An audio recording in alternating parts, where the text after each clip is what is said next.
मुंबई, सपनों का शहर। लेकिन हर चमकती चीज के पीछे एक अंधेरा भी तो होता है ना? ये कहानी है प्रिया की। कहानी की शुरुआत वहीं से करते हैं, जहां सब खत्म हुआ।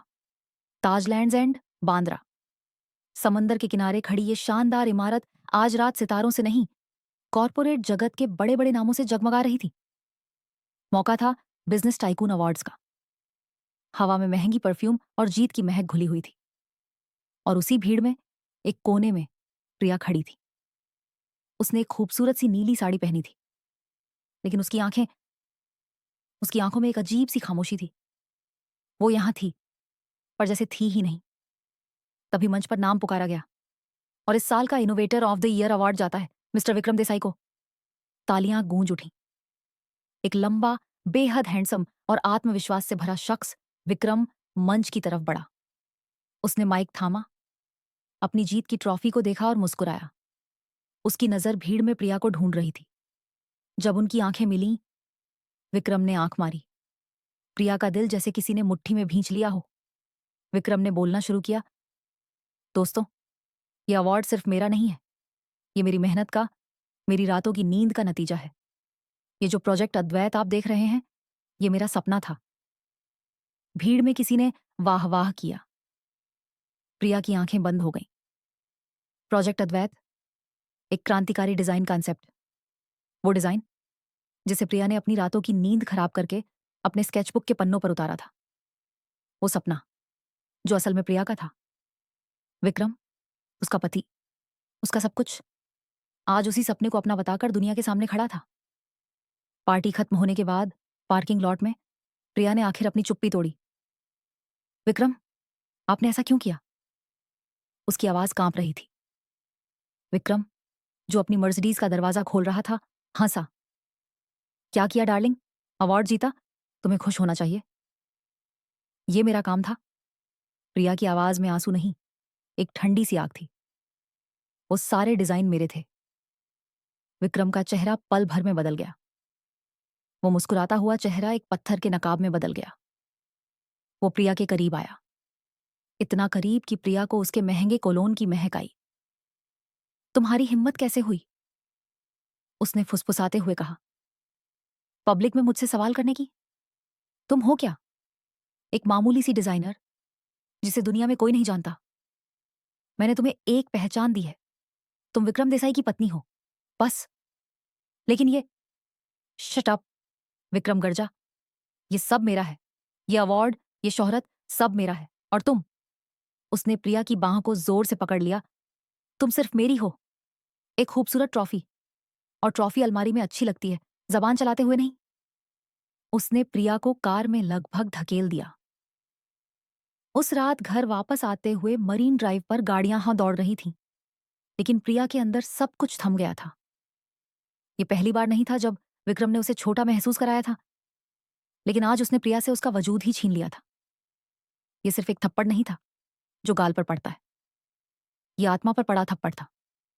और प्रिया जानती थी, ये रिश्ता अब टूट चुका था।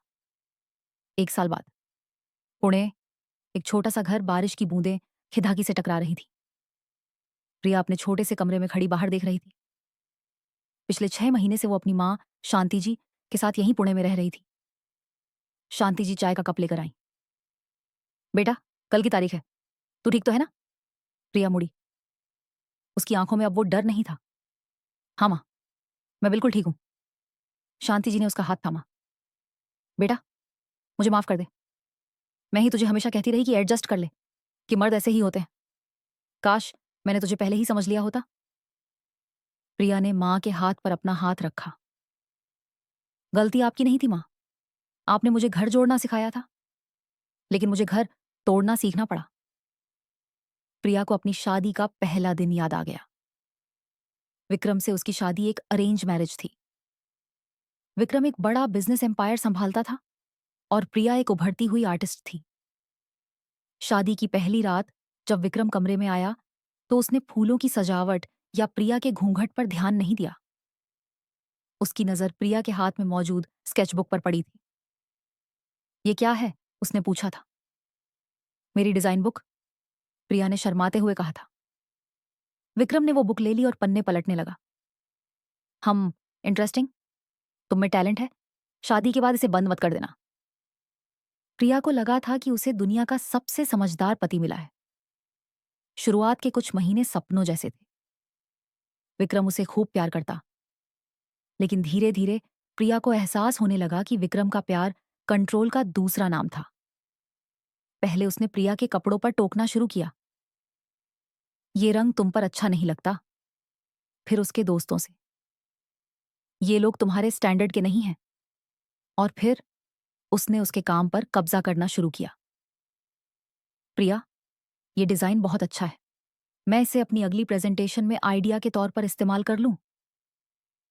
प्रिया, तुम घर पर ही अपना स्टूडियो बना लो, बाहर जाने की क्या जरूरत है। प्रिया, ये प्रोजेक्ट मैं हैंडल कर लूंगा, तुम बस डिजाइन पर फोकस करो, क्रेडिट की चिंता मत करो, हम एक ही तो हैं। प्रिया इतनी मोहब्बत में अंधी थी कि देख ही नहीं पाई कि विक्रम धीरे धीरे उसे प्रिया से मिसेस देसाई में बदल रहा था। एक ऐसी परछाई जिसका अपना कोई वजूद नहीं था। जब भी प्रिया अपना काम दिखाने की कोशिश करती, विक्रम उसे इमोशनली ब्लैकमेल करता। क्या तुम्हें मुझ पर भरोसा नहीं है? मैं जो कर रहा हूं, हमारे भविष्य के लिए कर रहा हूं। वो भविष्य जिसमें प्रिया का कोई नाम नहीं था।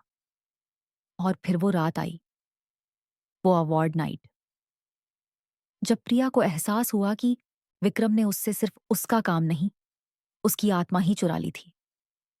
अगली सुबह जब विक्रम सो रहा था, प्रिया ने अपना बैग पैक किया। उसने अपनी स्केच बुक्स, अपने ओरिजिनल डिजाइन की हार्ड ड्राइव और अपना स्वाभिमान उठाया और उस सोने के पिंजरे से हमेशा के लिए बाहर निकल आई। अगला दिन मुंबई सेशंस कोर्ट अदालत का कमरा खचाखच भरा हुआ था। ये कोई आम तलाक का केस नहीं रह गया था। मीडिया भी मौजूद थी, क्योंकि innovator of the year Vikram Desai पर उनकी ही पत्नी ने धोखाधड़ी का इल्जाम लगाया था। विक्रम कटघरे में खड़ा था, वही आत्मविश्वास, वही अहंकार। उसके महंगे वकील ने उसे यकीन दिलाया था कि ये केस वो चुटकियों में जीत जाएगा। आखिर एक पत्नी का पति के काम में हाथ बंटाना कौन सा जुर्म है? प्रिया का वकील, एक समझदार बूढ़ा आदमी मिस्टर वर्मा, ने प्रिया को गवाह के तौर पर बुलाया। प्रिया कटघरे में आकर खड़ी हुई। उसकी नजर एक बार विक्रम से मिली। विक्रम की आंखों में नफरत थी। वर्मा जी ने शुरू किया, मिसेस देसाई, माफ कीजिएगा मिस प्रिया, क्या आप अदालत को बता सकती हैं कि आपकी शादी मिस्टर देसाई से कैसी थी? प्रिया ने गहरी सांस ली। उसकी आवाज, जो पहले कांपती थी, अब स्थिर थी। मेरी शादी एक खूबसूरत झूठ जैसी थी।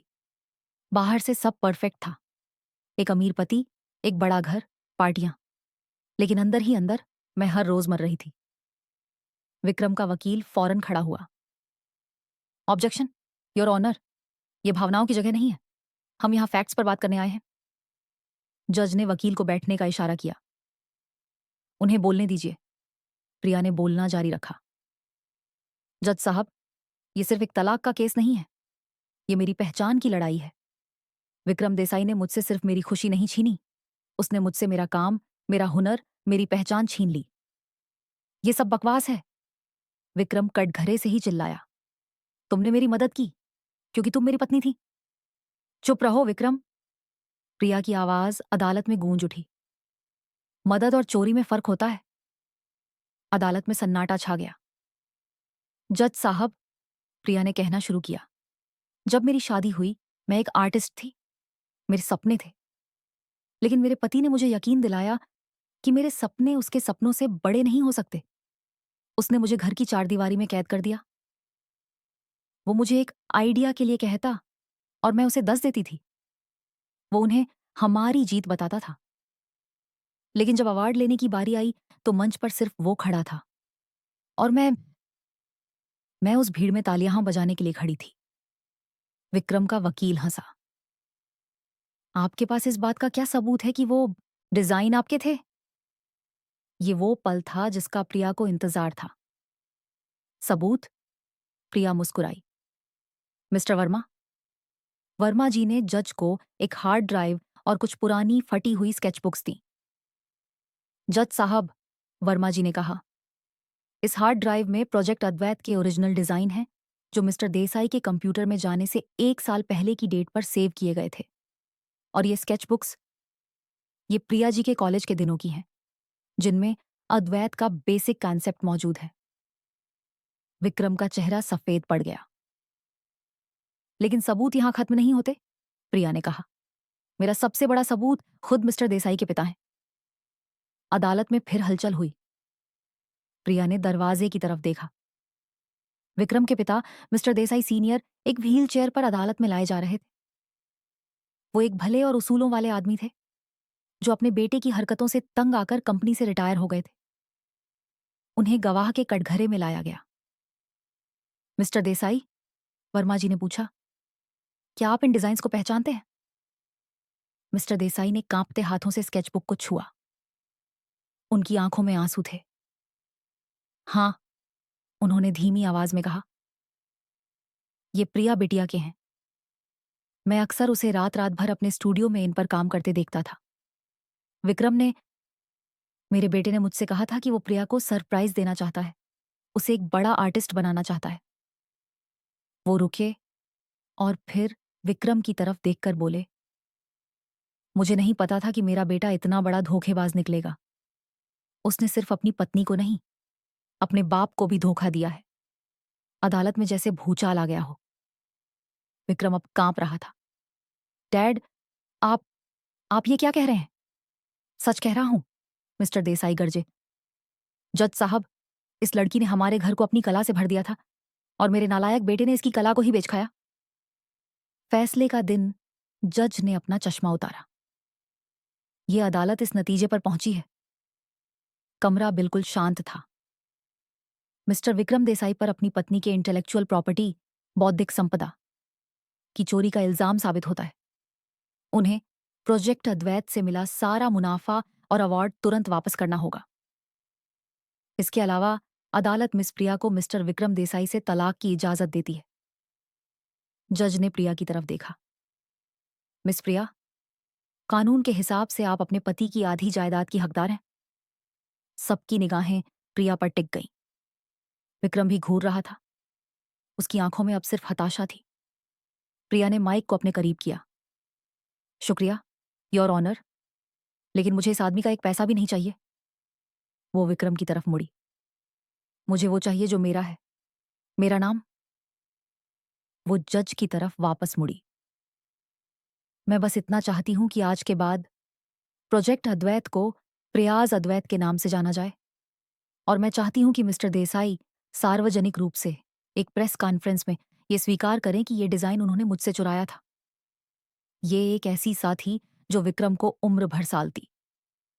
पैसे वो दोबारा कमा लेता, लेकिन इज्जत वो अब कभी वापस नहीं आनी थी।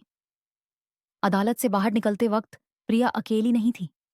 उसकी मां शांति जी और मिस्टर देसाई सीनियर, जिन्हें अब वो पापा कहती थी, उसके साथ थे। मीडिया ने उसे घेर लिया। प्रिया जी, अब आप आगे क्या करेंगी? प्रिया ने धूप का चश्मा अपनी आंखों पर लगाया। मुंबई की हवा आज उसे एक नई आजादी का एहसास दे रही थी। वो मुस्कुराई। मैं वो करूंगी जो मुझे हमेशा से करना चाहिए था। मैं अपनी कहानी खुद लिखूंगी, अपने नाम से। दूर समंदर की लहरें शोर कर रही थीं, जैसे प्रिया की इस जीत का जश्न मना रही हो। वो लड़की जो एक ट्रॉफी वाइफ बनने आई थी, आज खुद एक टाइकून बनकर जा रही थी।